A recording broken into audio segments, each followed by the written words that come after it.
Hello, hello, hello, and welcome to my YouTube channel. My name is Jameelah, and I am a master manifester. And I'm sure you are too because you're watching content like this. The name of this channel is Manifesting Magic, the practical way, because yes, there are a lot of practicalities to manifesting the life that we choose. What I'm discussing today is going to be living a soft life in order to manifest, right? I've been hearing this term being thrown around quite a bit, right? How important it is to live a soft life. And it's been directed primarily at women because a lot of women in our current climate and environment have, noodled themselves into a corner of having to take on a lot of very masculine perspectives and attitudes and energies and towards life, right? And if you don't know it already, I'm definitely a firm believer in feminine and masculine energy. I think we bring two different things entirely to the earth, right? And not even just our sexual organs, but even beyond that. So, because we're different, we just are. I mean, I'm not going to pretend like men and women just aren't different. They are in a lot of ways.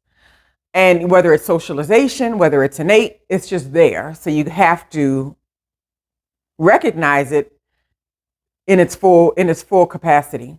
So the idea that women should be living a softer life has been floating around a lot. I've been watching other channels, looking at things, and I was like, a soft life, what is this? Let me investigate. And I was like, oh, well, I live a soft life. And what it means is that you have decided that you are done with force in your life, and you're also done with anything that's on a harsher level of making things happen in your life. You have decided that you're going to create, but you're only going to create in a very soft and more of a passive, but also action-oriented way. But the actions that you're taking are not actions that make you out of breath or make you feel, exhausted and all those sort of things. If you can think back to some of the shows, like the medieval shows you watch sometimes, and these women who had fainting couches and all this sort of thing, right? And you're just like, oh, but they were seen as damsels in distress. So when I think about a soft life, I think about something that's a little bit more steady and aggressive than a damsel in distress, but maybe something that's a little bit more balanced and saying, you know what, I've already done what I could in that area. I'm going to let the universe do that for me, And then also when I think of a soft life, which is, to better manifest is a big one, you start eliminating a lot of things in your life that you do that can easily be done by others that you're unnecessarily putting yourself, making yourself available for. So this works really well if you have a mate, a partner, a husband, a wife, if you have children, and you see yourself always doing a lot of rigmarole around the house to make things happen, to get things done. I had to do this too. I stepped back and I said, what has to be done? What can we not go without for tomorrow? If there's no food in there, okay, something has to be cooked. And if not cooked, something has to be delivered. That's the attitude. And I'm just like, if I'm feeling exhausted, or I'm feeling a certain kind of way, I'm like, what is it going to cost me to have something delivered? Right. And I'm thinking, okay, tonight, if I'm going to do something like pizza and get 2 large pieces for $20, and I'm like, that's not even overpriced. I can do that. Everybody's happy and I'm not pushed. Right. So for me, that's a very soft response to something that could have raised my energy level and got me all caught up in chaos. Right. Another one is allowing people to help me very much so more than what I've ever done. So like when I'm out and about, I was trying to put something in my car the other day. I was moving a few weeks ago, and this guy stopped in the parking garage. He was like, you need help? The old me would have been like, oh no, I got this. Don't trust these random people. But I was like, I'm out here in a public parking lot space or whatever. And I was clearly struggling with a very large mirror. I've been having this mirror forever since my daughters were little, and it has not broken. I've moved it so many times. And he was helping me put it in. And I was just thinking like, yes, it's okay for you to do that. So many women get caught up in this idea of I need to be independent and handle myself. And that is important. I'm teaching my daughters that whole thing too.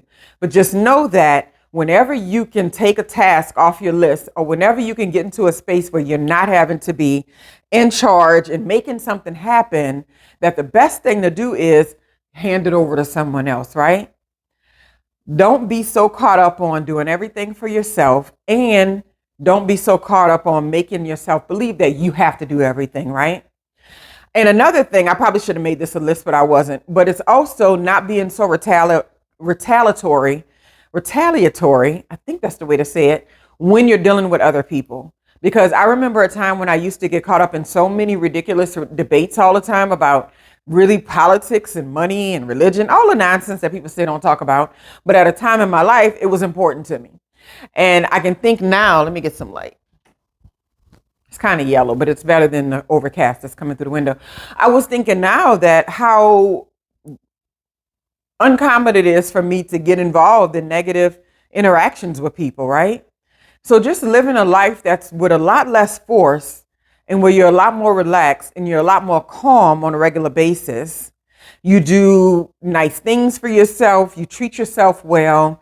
And even if it's just a one new thing added for that week, foot. I went to, the best pedicurist I've ever been to. And she gave the best foot massage and I gave the best tip.